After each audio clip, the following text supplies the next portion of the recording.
पर्सि किन त्यो अगाडिको आर्मी गाडीमा छ नि होइन कुनमा छ आर्मी गाडीमा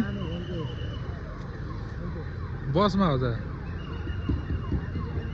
आर्मी त पुरा यस्तरी थल्ल्या नि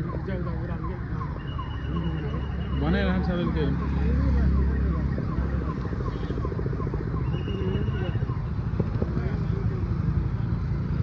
बसमा मतपेटी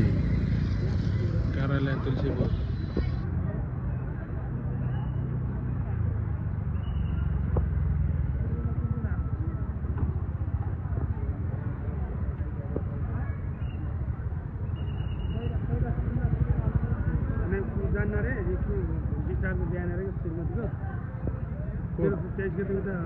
जानै पर्ने भयो त नजाने